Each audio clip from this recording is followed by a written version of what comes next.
Onde passa um boi, passa uma boiada. Ah, se passa. Com certeza passa. Essa expressão denota que, por menor que seja o espaço, mas se nesse espaço couber um único boi, pode ter certeza que se perderá toda a boiada. Toda, inteirinha, inteirinha, não tem jeito. Quando pastores, pregadores vão falar a respeito de casamento, a gente sempre vê pastores e pregadores dando margem a determinadas situações, a determinadas circunstâncias, né? Onde vão dizer, não, no caso de adultério pode se separar, pode se divorciar, pode se casar de novo.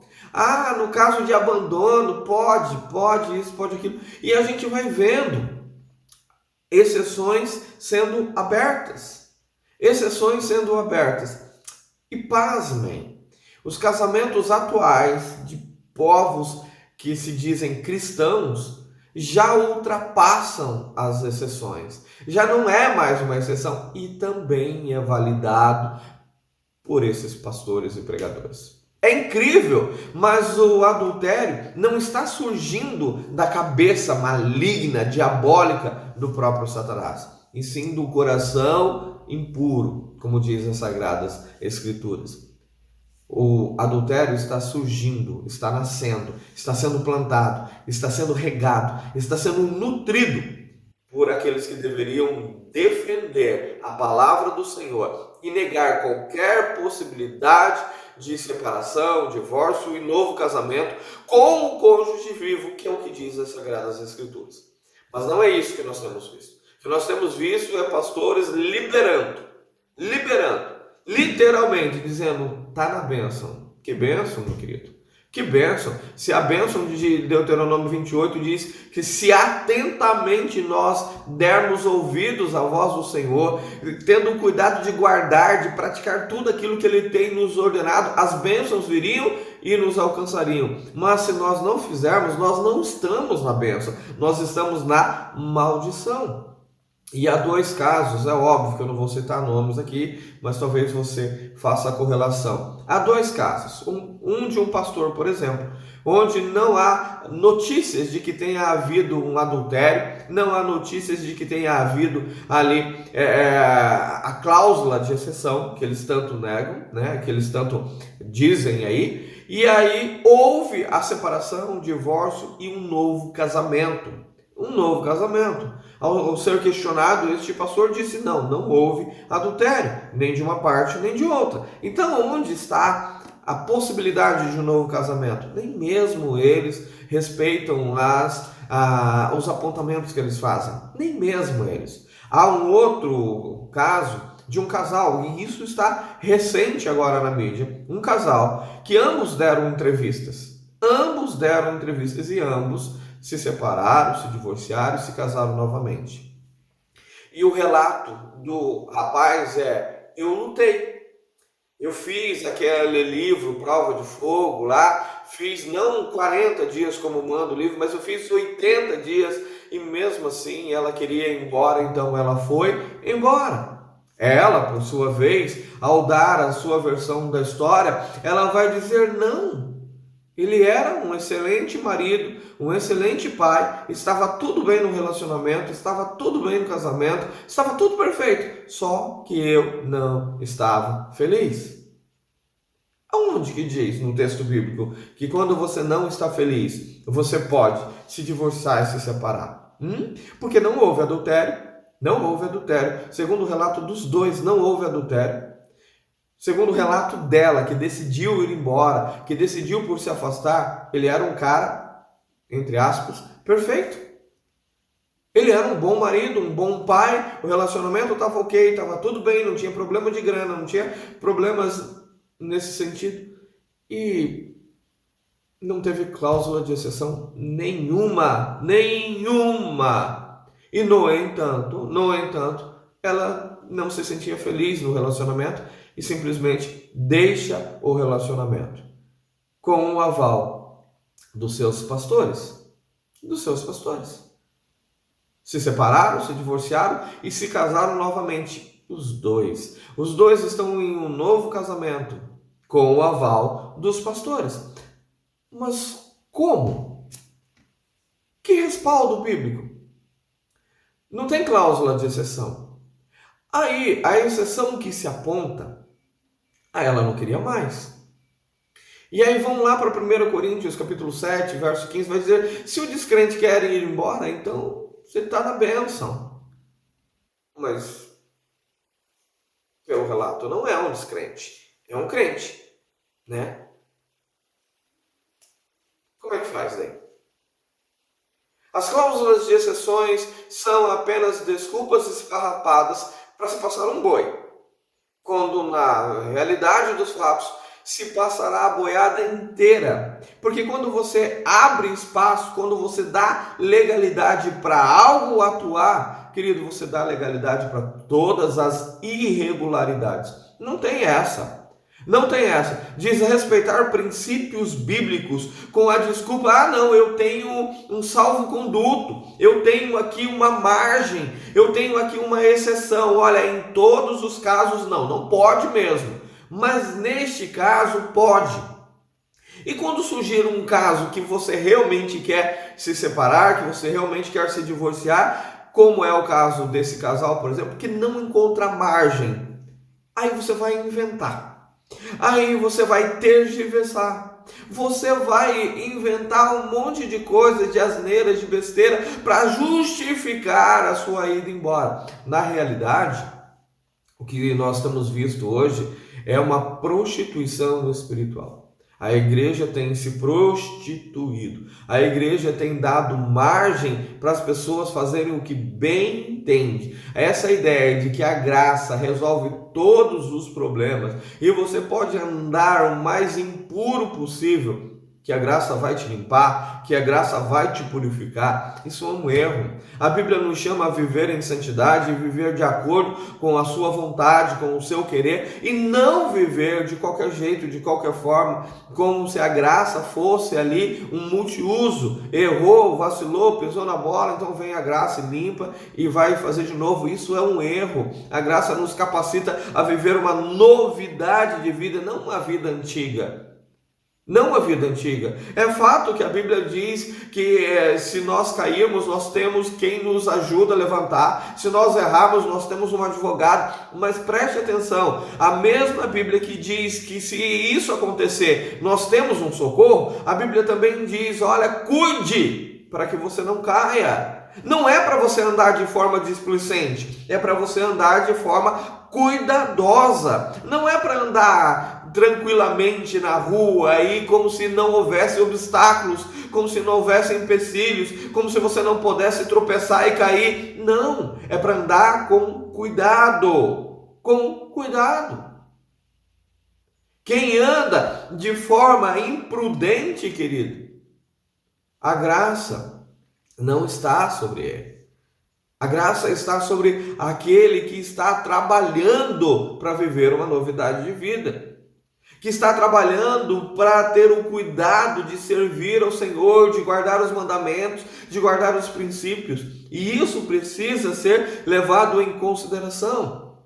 E queridos, o que mais me chama a atenção na história desse casal, né? Esse casal, ele se separa e aí o rapaz ele quer se casar de novo, obviamente, e aí no relato dele fica muito claro, ele diz, eu fui procurar 4 pastores, olha, 4 pastores, olha que bênção, né? O cara foi buscar aconselhamento pastoral, isso é maravilhoso, né?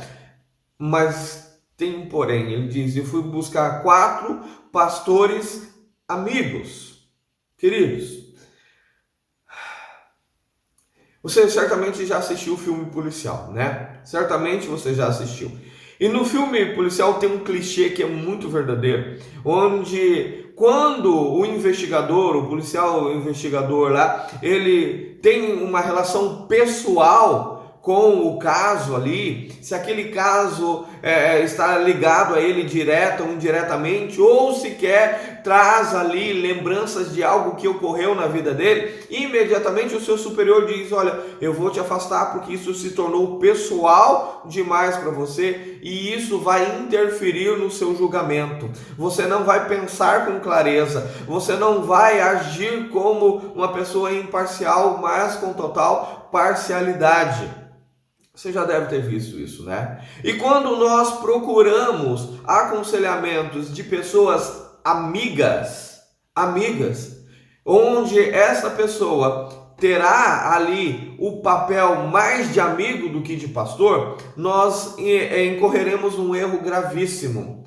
Porque este pastor, ele vai olhar o texto bíblico e ele vai olhar para você e ele vai querer preservar a amizade contigo, porque se ele disser uma palavra um pouco mais dura, talvez você fique bravo, talvez você desconecte a amizade. Então é importante que você busque sim alguém firmado na palavra. Alguém que não vai ter a amizade como um ponto superior à palavra.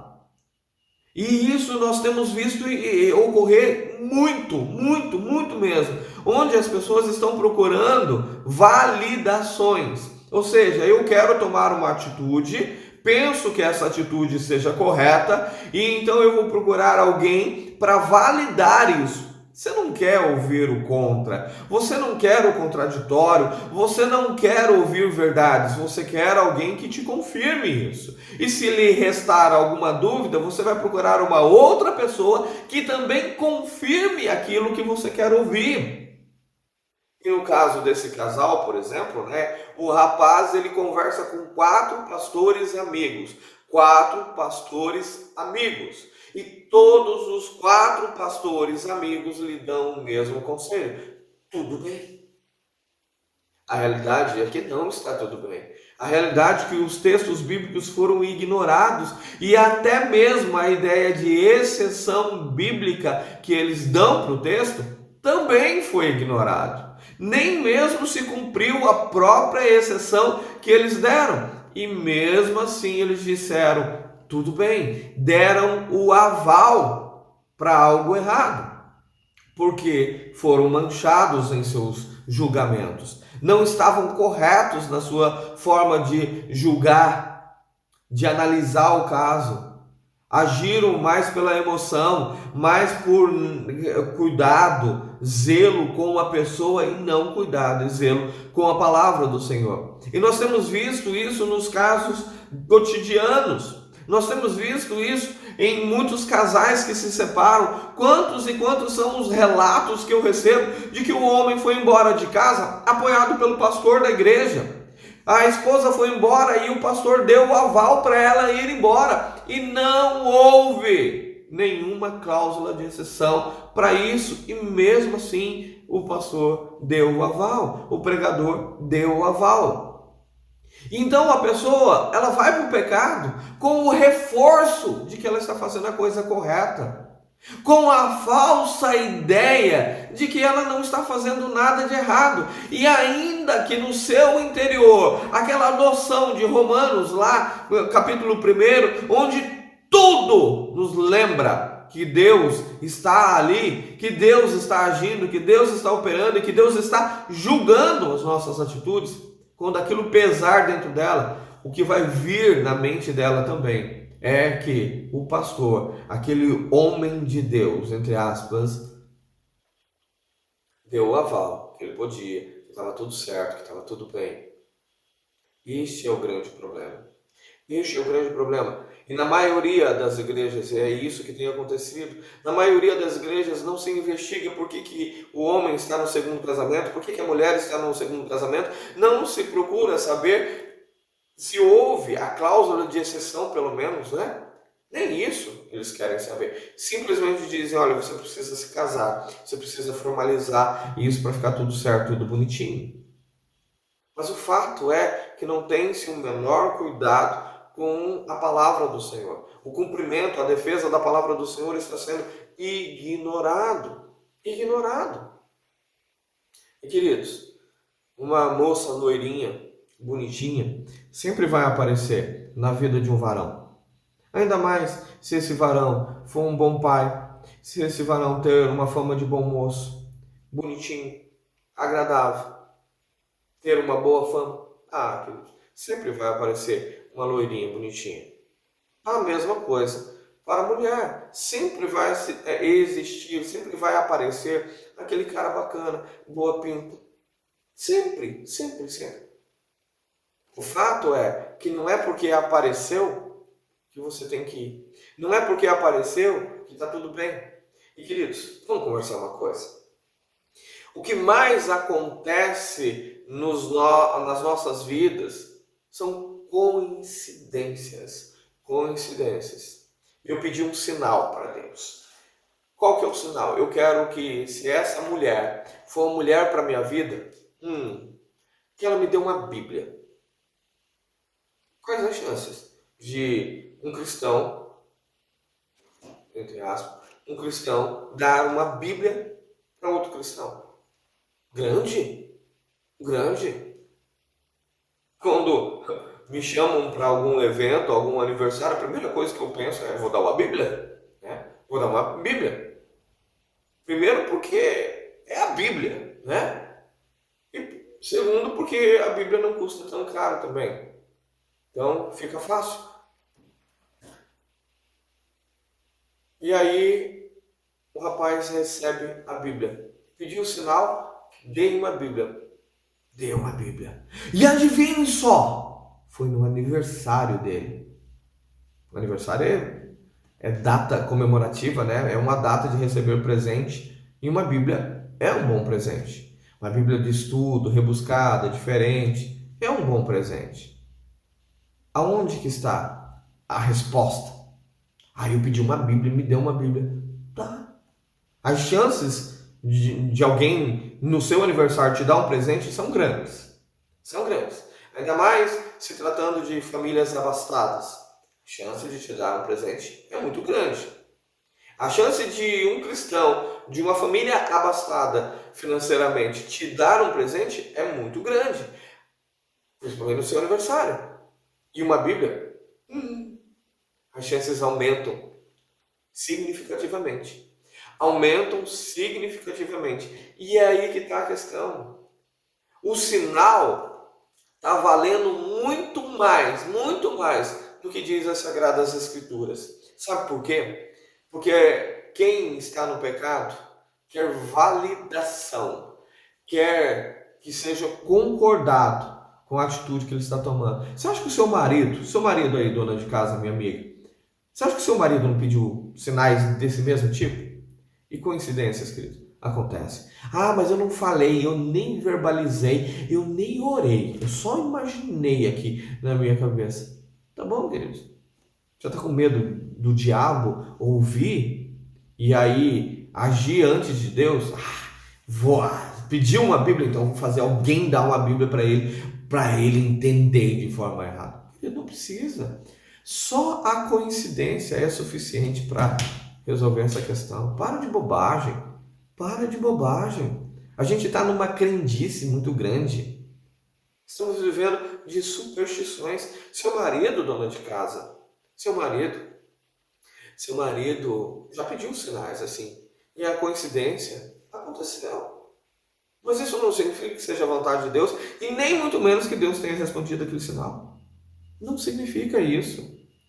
A Bíblia diz lá em Hebreus que nos últimos tempos, antigamente Deus falava por sonhos, por profecias, mas nos últimos tempos Deus falaria através de Jesus Cristo. E onde que nós encontramos Jesus Cristo? Aqui, nas Sagradas Escrituras. É isso aqui que vale. É isso aqui que vale. Quando nós vamos por esses misticismos todos, nós falhamos, nós pecamos. Sua esposa, meu irmão, sua esposa também pediu o sinal para Deus, mas ela não queria ouvir o contrário. Ela apenas queria que alguém confirmasse, alguma coisa validasse a atitude que ela já tinha decidido tomar. É simples assim. Que bobagem é essa? Vamos viver de acordo com a palavra do Senhor. E pregadores, pregue a verdade. Não hajam com paixões, não hajam com sentimentalismo. Querido, se tiver que repreender, repreenda na palavra, com medo de ser deixado, de ser trocado, o fiel ir para outra igreja, que vá. Se esse é o preço, que vá. Ah, mas eu vou perder o dízimo dele, que perca. Nós precisamos defender a palavra do Senhor. Porque só assim nós teremos homens e mulheres comprometidos com a palavra e essa taxa crescente de divórcio e de separação no meio dos crentes cai. Porque só tem aumentado. E só tem aumentado por culpa de pregadores irresponsáveis que estão comprometidos com visualização, que estão comprometidos com receita financeira. Ah, pelo amor de Deus, defenda a palavra do Senhor e não o seu bolso, o seu sentimentalismo, as suas amizades ou qualquer outra coisa nesse sentido. Defenda a palavra do Senhor. Que Deus abençoe e fiquem todos na paz.